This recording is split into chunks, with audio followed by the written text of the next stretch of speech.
Bonjour, ici Céline Biloc. Je suis spécialiste en périnatalité consciente et aujourd'hui je vous parle de la fin de l'allaitement. Alors pourquoi ce thème? Eh bien, figurez-vous que c'est un thème récurrent en consultation. Souvent des mamans qui viennent avec leurs petits et qui me disent mais je ne sais plus où j'en suis. Je ne sais plus vraiment ce que je souhaite en fait par rapport à cet allaitement, ou mon enfant me montre certains signes, certains enfants refusant le sein à certains moments. Donc bref, il y a toutes sortes d'histoires autour de cette fin d'allaitement. Et j'ai envie juste de vous donner quelques pistes, quelques clés pour pouvoir y voir plus clair si c'est votre cas, si vous êtes en train d'allaiter un petit et puis vous ne savez plus très bien où vous en êtes. Alors, tout d'abord, il y a différentes étapes dans l'allaitement. La première étape, eh bien, c'est celle généralement qui dure le tout début de l'allaitement, 5-6 semaines, où on va vraiment ensemble mettre en place cet allaitement et être dans quelque chose qui roule. Ok.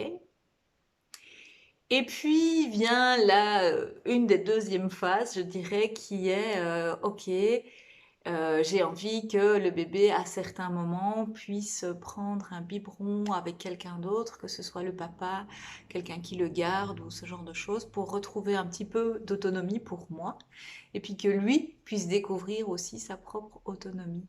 C'est important pour moi de le placer aussi, ça, de dire que le bébé aussi va découvrir sa propre autonomie en n'étant plus tout le temps avec sa maman. Alors, cette période-là, eh bien, elle est très très variable d'une femme et d'un bébé à l'autre, hein, puisque nous n'avons pas toutes les mêmes besoins au même moment. Je dirais que peu importe quand ça arrive, mais c'est juste d'écouter, ok, il y a cet élan-là, alors je vais proposer un premier biberon, sauf que ce n'est pas moi, maman, qui vais proposer ce premier biberon, mais bien le papa ou quelqu'un avec qui l'enfant se sent en sécurité. Si c'est un grand-parent ou peu importe qui, mais en tous les cas, quelqu'un avec qui l'enfant se sente bien et il se sente accueilli. Et que vous, en tant que maman, eh bien, vous soyez apaisé, que l'enfant soit avec cette personne-là. Ok? Donc votre job, si vous le laissez 1 heure dans l'idée qu'il puisse prendre un biberon avec quelqu'un d'autre, eh bien c'est de lui envoyer un maximum de confiance. Non pas du doute sur le fait que ça pourrait mal se passer, mais plutôt vraiment un cœur ouvert qui lui dit ok, super, nous voilà dans une seconde phase ensemble où je vais retrouver de l'autonomie et toi aussi tu vas découvrir petit à petit des zones d'autonomie. Ok, donc ça c'est la deuxième phase. Alors, tout dépend de où on se situe dans l'allaitement. Il peut y avoir une troisième phase qui est l'introduction d'aliments solides.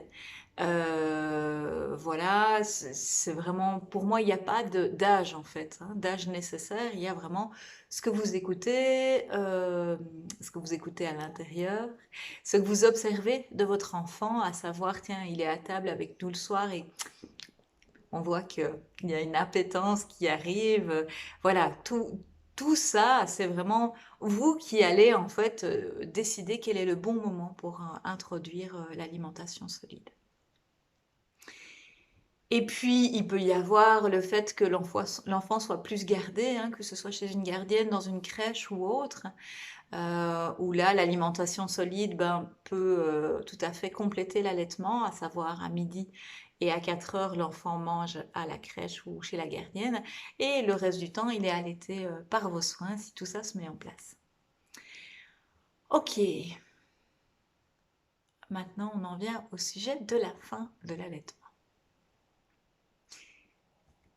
Comment est-ce que je me sens dans cet allaitement? J'entends énormément de femmes qui sont dans cette perspective de en fait j'en ai un peu ras-le-bol, mais je ne sais pas du tout comment faire. Je culpabilise, je me dis que je devrais allaiter à plus long terme, que ce serait meilleur pour mon enfant. J'aime aussi cette relation qu'on a à travers l'allaitement, ce contact doux, ce contact aimant qui passe à ce moment-là. Et donc, dans ce qu'on observe dans ce processus de fin d'allaitement, c'est qu'il y a toutes sortes d'étapes. Et chacune des étapes est vraiment à écouter à l'intérieur. Tiens, comment est-ce que je me sens là maintenant vis-à-vis de cet allaitement, vis-à-vis de ce bébé? Est-ce que, et ça peut être vraiment le cas, et je tiens vraiment à le dire pour toutes celles qui pourraient culpabiliser, est-ce que je sens que c'est trop à certains moments? Je sens que j'en ai ras-le-bol d'avoir un enfant collé sur moi à certains moments.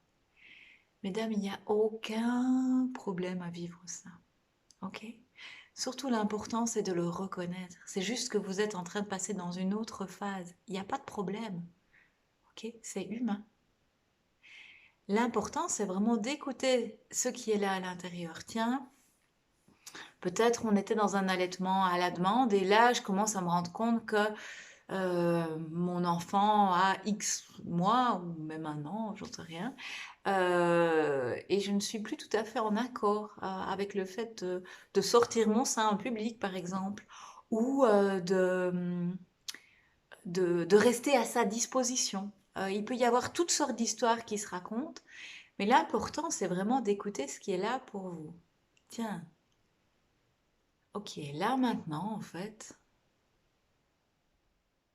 tiens, je serais tentée de réduire l'allaitement. Ou tiens, j'aurais envie de limiter à certains moments, le matin, le soir, ou que sais-je. Ok? Donc on est déjà dans une étape qui va vers un peu plus d'autonomie. Ok?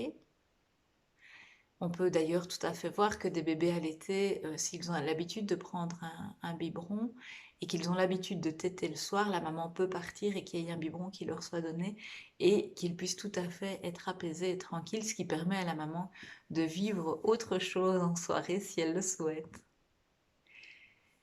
Votre histoire d'allaitement, c'est l'histoire que vous créez avec votre enfant.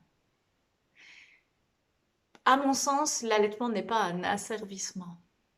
Et vous êtes tout à fait libre de créer cette histoire avec lui. Au plus vous serez clair sur ce que vous souhaitez, au plus votre bébé va s'adapter à cette clarté. Donc écoutez ce qui est là pour vous. Et lorsque vous sentez que vraiment le temps est venu d'arrêter, parlez-en à votre bébé, clairement, peu importe quel âge il a. Vous le prenez, vous lui expliquez que voilà, pour vous, cette étape est en train de se clôturer, que vous y avez pris beaucoup de plaisir, mais qu'aujourd'hui, vous voulez passer à autre chose. Et que surtout, vous allez l'accompagner émotionnellement. Que s'il a quelque chose à vous témoigner, qu'il n'hésite pas. Et là, vous le serrez contre vous et vraiment vous le laissez exprimer ce qu'il aurait à exprimer. Et puis éventuellement, vous pouvez le mettre au sein une dernière fois en lui disant, voilà mon chat, ce sera, mon chat, j'aime bien dire mon chat, ce sera ta dernière tétée.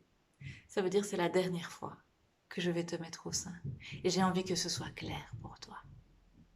Et si vous êtes clair avec ça, ce que vous transmettez à votre enfant est clair. Et il peut le comprendre. Je peux vous l'assurer. Pour moi, la difficulté des fins d'allaitement, c'est surtout que les femmes ne sont pas suffisamment claires. Ou que le couple n'est pas suffisamment clair, qu'il y a une forme de désaccord avec là où on en est dans l'allaitement. Et c'est un peu larvé, tout n'est pas dit. Vraiment, je vous invite à mettre un maximum de mots. Alors d'abord pour vous-même et puis en couple avec votre bébé pour être dans cet espace qui soit le plus cohérent pour chacun dans la famille. Où est-ce qu'on en est ensemble de cette histoire d'allaitement? Et je vous assure que tout est beaucoup plus simple si on fonctionne comme ça.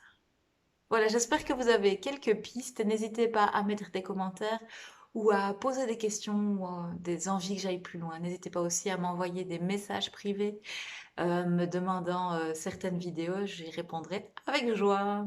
Voilà, à bientôt.